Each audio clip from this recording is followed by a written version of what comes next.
Hi, this is Joey Scott from Taekwon-Do, and in this video I want to talk about the 5 motions and speeds that we have in ITF. So this is very specifically called out in the AAU ITF sport rules that the five motions have to be followed. So what are those 5 motions?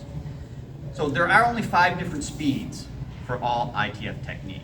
So there's never going to be a situation where it's like, well, this is slow motion 5 seconds and this is slow motion 8 seconds. There's just 5 speeds to have to learn. So the first one is just regular speed. So I've kind of talked about this where regular speed is and 3. Importantly, where I talk how this plays into sine wave is one motion will have the full sine wave.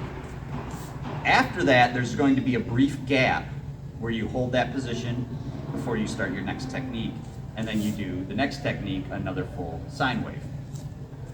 So, and I've mentioned preparation is 90% of the technique, and then the execution is just that last 10% of it. So if I'm, say, moving forward in regular motion, it looks something like this.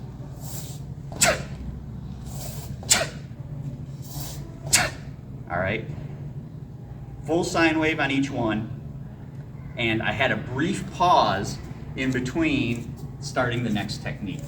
That's regular motion. The next motion is called continuous motion. Now, where are you going to find out when these motions are used? You have to get the written description. Some of these are too close. If you're just watching a video, you might not pick up that, oh, that was continuous motion or that was regular motion. Some of these are too close to each other. So you have to get the written description. In the written description, it will label every technique line by line with a line number, and then at some points it'll say lines 7 and 8 are done in continuous motion. So these motions refer to the in-between, how you transition from one to the next. All right, they're not talking about the technique themselves, they're talking about the transition between one numbered line and the next numbered line, how you do that. So continuous motion. Continuous motion, the techniques themselves are no faster than or slower than a regular motion. The difference in continuous motion is that segment I talked about that's in between, you remove it. So if I were to do 2 techniques together in continuous motion, it'd be full sine wave on one, no gap, immediately start full sine wave on the next one. The first example we see of this is in Dangun. This is also in Gaebek though. In Gaebek, where we step backwards into the rising block and then the low block, that's in continuous motion. I see mistakes if people are just watching the video. They might say, oh, that looked faster, because it does look a little faster. But then I see mistakes where people do that too fast. All right, it's not that fast. Each one of those techniques is the same speed. You just take out the gap. So it looks something like this. All right, I still took my time with each one of those. I just removed the gap. If I were to do that same technique at regular speed, it would look like this. All I had was the gap in there, as opposed to no gap. So that's continuous motion. Fast motion. So the way fast motion works in terms of sine wave is the first technique will have the full sine wave, down, up, down. The second technique in the fast motion will just have an up, down. So it'll look like down, up, down, up, down. All right? We see this a lot of times with 2 punches together. And this is where I see mistakes. People will see these 2 punches are done in fast motion. That does not mean it looks like this. All right? It's not both punches being done fast together. The first punch is actually done in regular motion. The second one just happens immediately after as a fast motion. So it would look something like this. If I was stepping forward, doing 2 punches, and those 2 punches were in fast motion, it would look like, all right? That first punch was no faster than a regular speed. The second punch is where the fast motion happens. Again, it would look like, all right? That fast motion is, again, the transition between motion 1 and motion 2, not the speed of both motions together. The next one is slow motion. So this one should be pretty obvious. It's just slow. There is no place where it says this is 3 seconds slow, 5 seconds slow, 8 seconds slow. It's just slow motion. It's up to your interpretation. I would keep it consistent for you, all right? And the whole reason we do slow motion is to show that you know how to do this technique so properly that you can slow it down and show each step along the way. So the big mistake I see with slow motion is with the landing of the feet. The feet still have to land at the same time as your hands do. And that's the difficult part with this. So a common slow motion is the pressing block that we see. So when I'm stepping forward with the pressing block, what I see a lot of times is I'll see people do something like this. They'll step and then perform the pressing block in slow motion. That foot has got to land at the same time. That's the difficult part with that. So as I'm stepping forward, I got to try to land that foot as close to the hands executing as possible. Here's what I like to say, if you're wondering, am I doing slow motion right?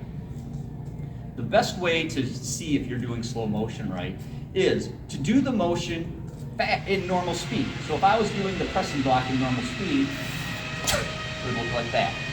If I record that and I play that back to myself in slow motion, that is how my slow motion should look. It should look like a slow motion replay of the fast motion.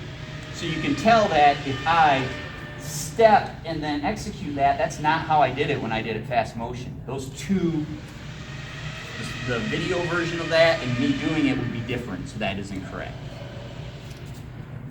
The last motion is called connected motion.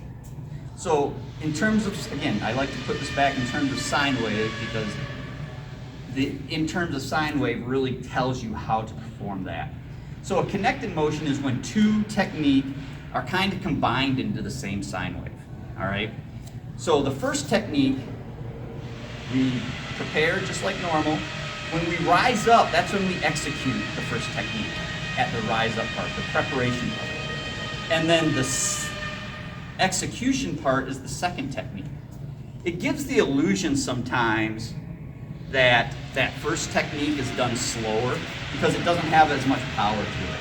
But I want to point out that's not true. So the first time we see this is in the pattern yield hook. In the pattern yield hook, I'm actually going to do all three techniques that are part of this because it really demonstrates what I'm talking about.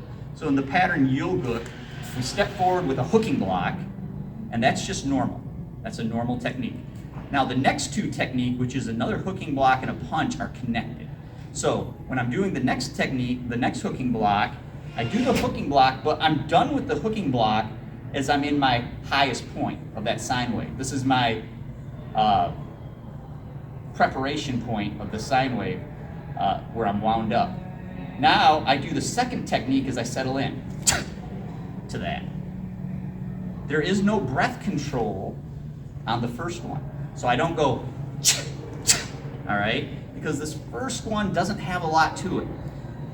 What this has led to is some people will look at yield hook on a video and they believe hooking blocks are slow motion. So I see a lot of people performing yield hook like that. That is incorrect. Just because it doesn't have the power to it, it doesn't mean it's slow motion. It's still just as fast, it just doesn't have that finish that you want with the technique, all right? Because it's connected to the punch, and the punch is the finishing part. So at full speed, yield hook would look something like this. All right? So that connected motion is seen in a few other places. Just note how it is on the sine wave. You want to finish that first technique, no matter what it is, at the wind-up portion of the sine wave, the high point, and then the second technique comes in at the other end of that. So I like to do this yield hook. Let's say I was doing all three motions of yield hook at normal speed, it would look like, all right, as opposed to the proper way with those two being connected.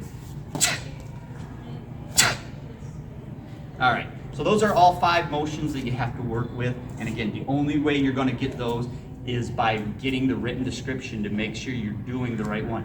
Even I forget some of them sometimes. I'll be doing one through and somebody will say, how is that connected? Is that continuous? And I'll be like, well, you know what? I've just been performing it. Let me go get the description and read it just to make sure we're doing that right.